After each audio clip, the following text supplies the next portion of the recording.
Normal here at YCS Philly. What's up? Stay Slater here. Hello. And we have here a top 64 contestant. Well, please introduce yourself to the world, man. Yeah, so my name's Omar Ramos, but back home people know me as Slomar. And yeah, came to Philly, played Eldlich, made top 64. Lost like on the top deck, but I mean, it happens. You know, I didn't think I'd come this far with this deck, so but I like built it for this meta. Like even the ban list came out like mid like tourney, it was still crazy. So that was pretty wild, right? Round 2. Yeah, like, everyone at the venue was just blowing up, so it was crazy. I bet you're pretty psyched that your list got like untouched pretty much, right? Yeah, it actually got better because Lightning Storm went to 2, so it's like I'm happy about that. So. Before we start the actual deck profile, any shout-outs, man? Yeah, of course. So first biggest shout-out goes to Solo. So it all started with him topping with this deck at a regional last week, and he left his backpack in my car, and then I psyched myself into playing this deck, so all of this is his, so shout out to him. He's like the go for letting me borrow this. Also shout out to Oscar for letting me borrow one of his prosperities that I forgot to ask him about. Also shout out to Easton, because he's my little bro. Shout out to Tyler. He helped me build the deck. Shout out to everyone else. Jordy, Sexroth, Sordo, Ramiro, everyone back home. Everyone that showed me love in the chats. Utah Yu-Gi-Oh! Shout out to my mom too, she's insane. And yeah, shout out to Hector too, he's nice. But yeah, that's pretty much it for now. Without further ado, please show us the top 64 dude. Yeah, of course. So I'll go ahead. So the main deck, I just played 2 Golden Lord. It's pretty standard. Like you might want to like play 3, but like if I opted to go first, I never wanted to see this card in my hand. I always wanted like to get access with like my Eldlichs. And then the other monster I main deck was Santa Claus. So I built the deck assuming that like if Kishira went like a rise pass, this is just a single out to where if I went second against that, it's just fine. And even throughout the whole day, like people didn't rise pass, they were trying to like block 5. But like I would draw like these cards in combination a lot. So I would like Santa Claus their Arise, and then Golden Lord their Shangri-La, and then at that point I just control the game. So why are you up for Santa Claus over a Kaiju? I would say it's obscure with Floodgates. So like if I flip like a Rivalry or a Gozen, it's just a Fiend Light, so it's just more obscure than anything else. So and it's also level 6, which I don't mind them having. That's it for the monsters. Then for spells, 3 Pros, it's the best one going first. Going second is kind of mid against Kishira, because like if you have like Diabolo stuff, then like banish a lot of your deck, but like if you're careful with it, then it's fine. I also opted to play Super Poly, so this is the same thing. So like if Kishira went like the log 5, I could just Super Poly the Diabolosis and the Mind Hacker, or the Diabolus and the Rice Heart, and do this, and then I just control the game from there. But like I didn't want to play Lava Golem because like if Pearly was like a real deck, which I didn't play that in the whole tourney, I still wanted an out to Pearly with the Noir, so that's why I played the Santa Claus too. And I also played 1 Black Awakening to get into my Golden Lord. That's it for spells. Next traps, we got 3 Sanguine, 3 Kong, 2 Aquaro, standard. Then for Floodgates, Skill Drain, oh my god, this card is so insane. Literally, you top deck this, or like this against the cash board is just insane. Because like it's hard for them out, because you have to like go like Fenrir, declare the effect, and then like when they attack, and then they chain book, but like they're pushing 2 cards for that, and like even if you have like another card that I'll show you in a little bit to out, it's just game. So I played that, 3 Rivalry, or 3 Gozen and 3 Rivalry. So the way I built this deck was like, I thought Super Heavy was gonna be really prevalent. I thought I was gonna play a lot of it. But out of the 12 rounds of Swiss I played, I only played 1 Super Heavy, which is like kind of weird, because I played more cash than Super Heavy. But even these cards are fine going second, it's not the worst. Like Gozen especially is really good because all they have different attributes. But the whole idea of the deck was like you draw a Floodgate and you draw a counter trap with it. Going second is just game. So a lot of people don't know what this card does, but like when my opponent activates a monster effect on the field, it negates and destroys it. So it's like a bootleg Solemn Strike.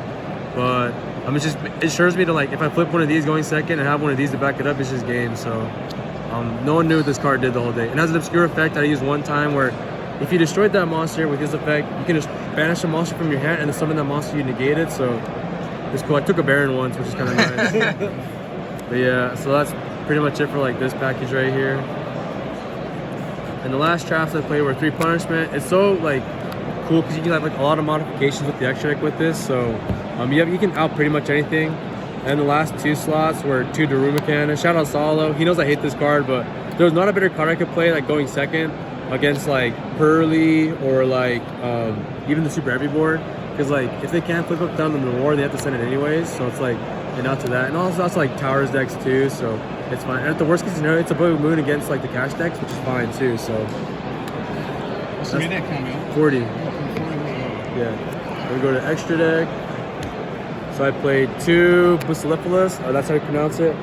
So I never summon him, but he sent it off a punishment, because if he's sent to the graveyard, you can send a Winged Beast, Beast Warrior from your extra deck to grave, which normally the one you'll send is Garura. So it ensures you to have like a draw if you beat over beat monsters, because our problems at the whole weekend was like if they have the field spell up against cash, all their monsters are boosted by a lot, so like you can't normally like punishment send Entis, because like they'll be like a 26 or like 27 or more. But if you send it with this, I think it ensures you have a pop and a draw too. So. And before that card came out, we had no high value card to send that was like over 3,000. Yeah, but now we do have this is better. I played Lina because if you're under Gozen, it helps you. I played this because if you're under Rivalry, it helps you. 1 Link Spider because if you draw one of your bad traps, you can link it away and you get advantage. And then 2 Lingaribo. So shout out to Tyler because he told me about this. So we played this because if Cash summons Ibli against us, we actually have like no out to that card. So if this wasn't in here, then I know out to Ibli. Like I couldn't summon my Golden Lord or anything or Super Poly. But if I do have this, then it's like it ensures me like to not get Ibli locked and I can still step 5. That's it for the links.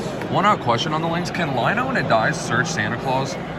I think it can. Well, it has to be 1800 or less. It's 15 or less attack. I just didn't know Santa Claus fit that description. It is 12. Yeah, it never came up, but yeah, it does do that because Santa Claus is 12. That's kind of cool. That's it for the links.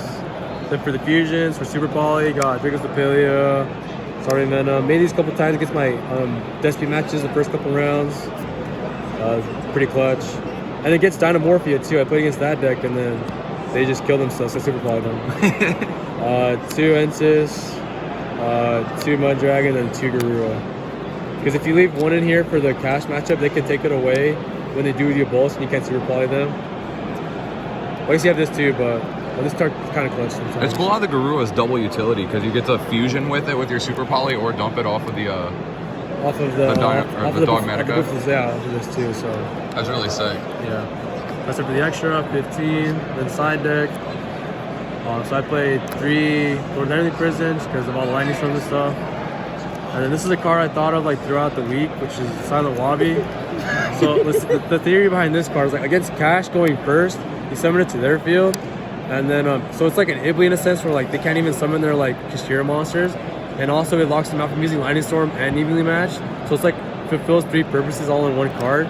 Sure, they get a draw out of it, but even if I floodgate them for so long, it's a water fish, and the only water they have in their deck is Ogre, which a lot of people were playing against. And like if I have rivalry against it, it's just game too. So It doesn't lose to Shifter. Doesn't lose to Shifter either. So this is another out to Lightning Storm and Evenly Match, and it's like an Ibli in a sense against a Kashira matchup. And I played 2 Gardarla because I wanted a Kaiji that was obscure in terms of like attribute and type. If I had a floodgate up, if I would go in second, like if I drew this in a rivalry, no deck plays insects, so it's really really good. And then like the only win they have is like Unicorn, which is fine, but I still think this was like the best obscure Kaiju. We thought of Dogoran, but we didn't want to get him like a too big of a beater, so I think this is fine. And I played the 3rd Golden Lord because like when they go Rise Heart banish my deck, I don't want them to banish all my cards. And also Bestials are a thing, which I didn't play any Bestials, which thank God. But yeah, that's it for that. And last 6 slots are just 3 Solemns. So in theory you have like 6 outs to Lightning, well actually 9 outs to Lightning Storm, 6 outs to Evenly Match, and then 6 outs to Harpies. And then, so yeah, I just want as many cards, because my deck's already good going second, but going first, I just want as many outs to like protect my back row and control the game. And then last card was 3 Evenly Match. Because against the cash deck, when they try and lock 3 me, I go battle phase, evenly them, they go drop down to 1 card, then they usually like get rid of the Shangri-La, or if not, then I can just Golden Lord it away, or if I have like a skill drink, because like my last round of Swiss, or my second last round of Swiss, he kept the Shangri-La when I evenly him, then I said skill drain, and then like he also like banished the other top of my deck, and he randomly picked a Conquistador, and so he attached that as a material for a Rise Heart, and then when I evenly him, my Conquistador went to grave, and so I banished it, got a Sanguine, and then skill drain, and then there I skill drain him, Then he made Chingala, and then he made a Rise Heart after that. And at that point, I just step 5 and it's GG. So, yeah, that's the whole deck. So, How do you think this deck is positioned with the new ban list? really good, like untouched. It got better, like I said, with Lightning Storm going to 2. Hey man, well, congrats on top 6 for your first ever YCS top. Yeah, first ever. Yeah, thank you, thank you. Next ever,